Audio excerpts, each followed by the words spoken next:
pada hari ini. Semoga semuanya dalam keadaan sehat dan bahagia ya.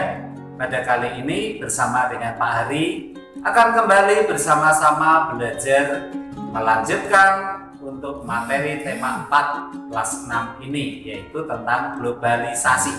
Dan kali ini kita bersama-sama akan melanjutkan untuk subtema 3, globalisasi dan cinta pada tanah air. Untuk itu, mari kita bersama-sama ikuti penjelasan berikut ini. Baik, anak-anak, kita akan melanjutkan mengenai materi kita, mengenai cinta produk Indonesia. Ya. Cinta produk Indonesia merupakan upaya untuk menjunjung tinggi produksi Indonesia sebagai bentuk penghargaan terhadap kreativitas anak bangsa. Nah, mengapa kita harus cinta produk Indonesia?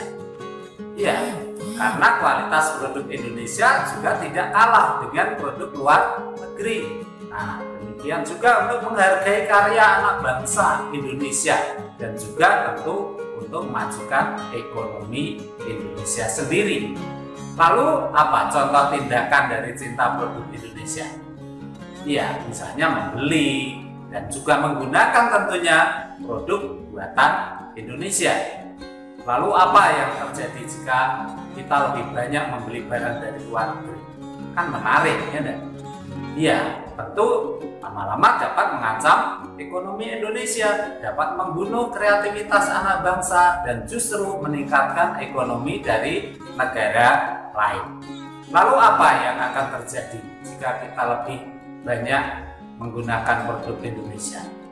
Iya, tentu kondisi ekonomi Indonesia juga akan semakin meningkat. Ya, jadi itu membuat lapangan pekerjaan menjadi semakin banyak sehingga mengurangi angka pengangguran, otomatis juga kriminalitas, dan tentu kreativitas anak bangsa dapat berkembang lebih jauh begitu.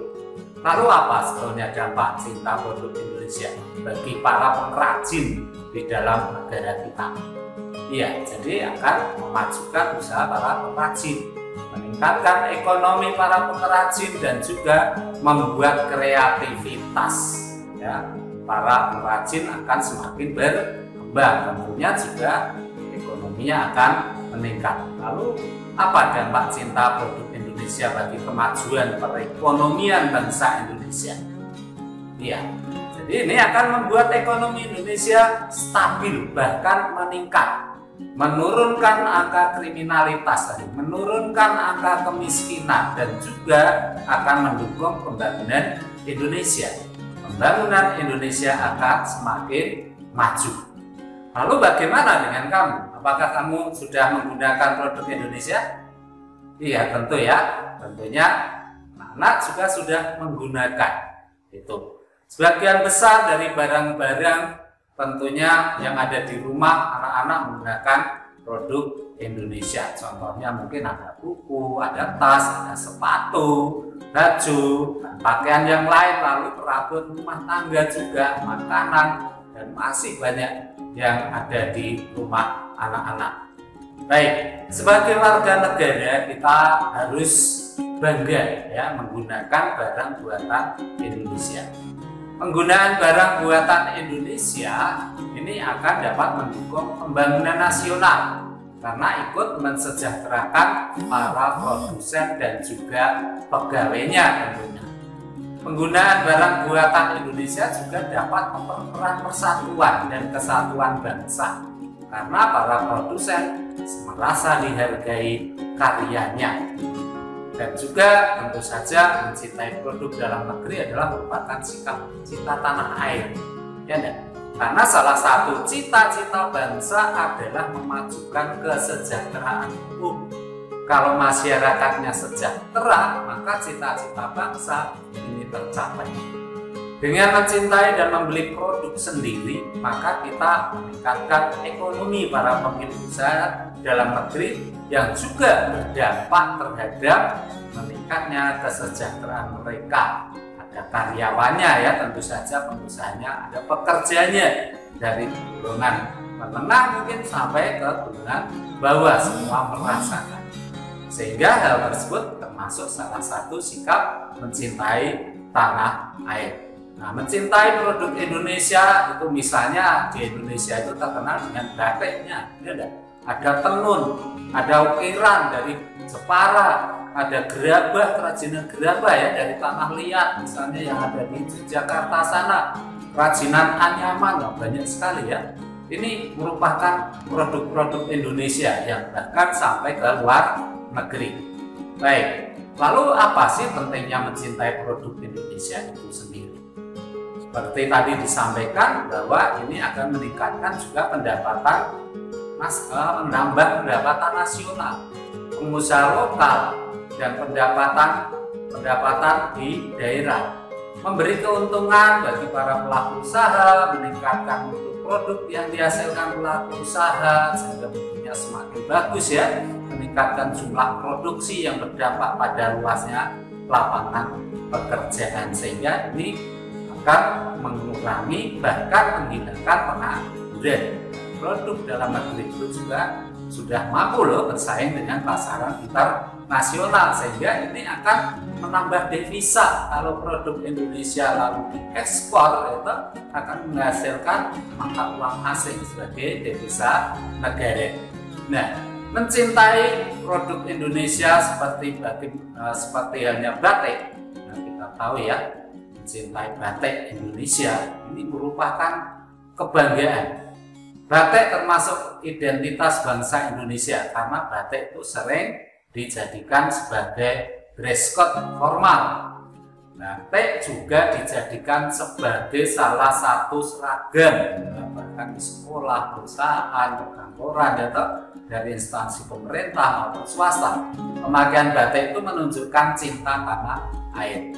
Batik Indonesia berdiri atas beraneka ragam corak ya, jadi ada motifnya macam-macam, ada yang motifnya geometris, ada yang flora, tumbuhan, ada motif fauna atau hewan, atau motif benda alam dengan pola bebatuan, awan dan sebagainya. Ini banyak sekali batik Indonesia yang terkenal. Bahkan daerah-daerah sekarang sudah mempunyai kekasan batik ya mereka. Baik, mencintai batik itu juga tentu saja akan memajukan para pengrajin batik. Kedudukan batik sebagai warisan leluhur seharusnya menjadi alasan tetap melestarikan. Caranya bagaimana? Terus kita mengadakan pembuatan, belajar, dan meningkatkan dengan menambah motif-motifnya, menggunakan batik dengan baik. Batik Indonesia itu bahkan telah ditetapkan sebagai warisan kemanusiaan untuk budaya lisan dan non-bendami oleh UNESCO pada tanggal 2 Oktober tahun 2009. Penggunaan batik dan kecintaan terhadap batik akan membuka pasar bagi distribusi pemasaran batik sehingga mendongkrak perekonomian Indonesia. Jadi dengan mencintai dan menggunakan batik, kamu telah menunjukkan cinta tanah air di era globalisasi ini. Nah, coba sekarang anak-anak amati benda-benda yang kamu miliki. Apakah benda-benda tersebut merupakan produk Indonesia? Nah, silahkan dicari itu. Nah, cinta produk Indonesia antara lain dengan membeli produk dalam negeri, menggunakan produk buatan Indonesia, dan menganggap kualitas produk lokal tidak kalah dengan produk luar negeri. Ini yang perlu ditanamkan. Jangan sampai kita justru malah memilih produk dari luar negeri, lalu banyak melakukan impor barang, lalu bahkan malah meremehkan kualitas produk lokal atau dalam negeri.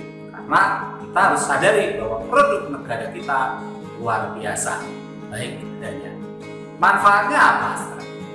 Itu akan membuat ekonomi Indonesia tetap stabil, bahkan meningkat ya, membuat usaha-usaha dalam negeri terus berkembang. Jadi para pengusaha, pengrajin semuanya akan semangat ya, lapangan pekerjaan menjadi semakin luas ya, tentu saja akan mengembangkan kreativitas para pengrajin dalam negeri itu sendiri. karena terdorong oleh penghargaan yang selalu kita berikan. Indonesia dalam memasarkan produk-produk dalam negeri tentu saja juga bekerja sama dengan negara lain, termasuk dengan negara ASEAN. Ya. Dengan negara ASEAN kita bekerja sama dalam beberapa bidang. Lalu apa tujuan dari kerjasama itu? Sikap apa yang harus kita kembangkan dengan adanya kerjasama tersebut? Ya.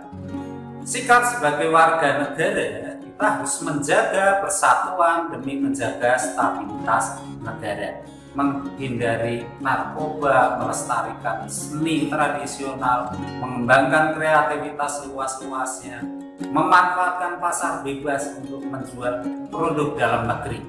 Lalu tujuannya apa? Bekerja sama secara lebih efektif di berbagai bidang, memajukan negara-negara anggota di berbagai bidang tentunya. Lalu manfaat yang akan diperoleh apa? Ya tentu akan mempererat hubungan antar negara, saling memperkenalkan budaya antar negara, saling membantu menyelesaikan konflik, meningkatkan ekonomi antar negara, mengembangkan ilmu pengetahuan teknologi antar negara, sehingga kesejahteraan untuk wilayah ASEAN ini bisa dirasakan secara bersama-sama. Nah, contohnya apa kerjasama? Ya, mengadakan program pertukaran pelajar, menyelesaikan konflik di Kamboja, mengadakan festival dan pekan karya seni, dibukanya pasar bebas atau MPA, mengadakan perjanjian ekstradisi, kemudian juga membentuk ASEAN COST, ya. Nah, contohnya saja kerjasama penting Indonesia dengan Filipina. Nah, pemerintah Indonesia menandatangani namanya Nota Kesepakatan Kerjasama Bilateral dengan pemerintahan Filipina yang meliputi pertama, kerjasama perlindungan buruh migran. Lalu yang kedua, kerjasama bidang pendidikan, kejuruan dan juga pelatihan, termasuk juga kerjasama melawan penyelundupan narkoba. Lalu ada kerjasama pendidikan, riset dan pelatihan antar lembaga pendidikan pertahanan nasional. Selain 4 kerjasama yang telah disepakati, ada juga beberapa hasil dari kegiatan bilateral tersebut. Ada pertemuan bilateral membahas mengenai perbatasan. Terkait perbatasan disepakati untuk segera memulai perundingan batas kontinen dan meninjau kembali perjanjian lintas batas. Terkait dengan Polhukam, kerjasama diarahkan pada pemberantasan narkoba, kerjasama di bidang ekonomi. Kedua negara sepakat untuk meningkatkan volume perdagangan 2 kali lipat pada tahun 2016. Nah, Indonesia juga ingin mendorong kerjasama di bidang pertanian, perikanan, perkebunan, farmasi, dan juga perdagangan antar perusahaan BUMN. Nah, terkait dengan hubungan masyarakat, pemerintah ingin meningkatkan kerjasama pendidikan 2 arah melalui sister school, university to university, pertukaran guru dan siswa, serta beasiswa bagi warga di Filipina Selatan. Nah, samping itu juga Siameo meluncurkan 3 program pendidikan. Ya, ada program Siameo Smart City, memanfaatkan pembelajaran digital melalui teknologi ilmu komunikasi atau TIK di sekolah. Kemudian yang kedua ada program Siameo Start Village. Program ini merupakan pengembangan model pembangunan berkelanjutan berbasis masyarakat. Ya. Kemudian yang ketiga ada Coffee Table Book dengan judul Membangun Warisan Pendidikan, Ilmu Pengetahuan dan Kebudayaan di Asia Tenggara. Nah, demikian anak-anak untuk penjelasan untuk pembelajaran kali ini, untuk pembelajaran yang terakhir ini untuk tema 4. Selamat melanjutkan untuk tugas belajar. Kiranya anak-anak semakin semangat dan terus upayakan menambah pengetahuan dengan terus belajar yang rajin. Terima kasih, selamat belajar dan tetap semangat.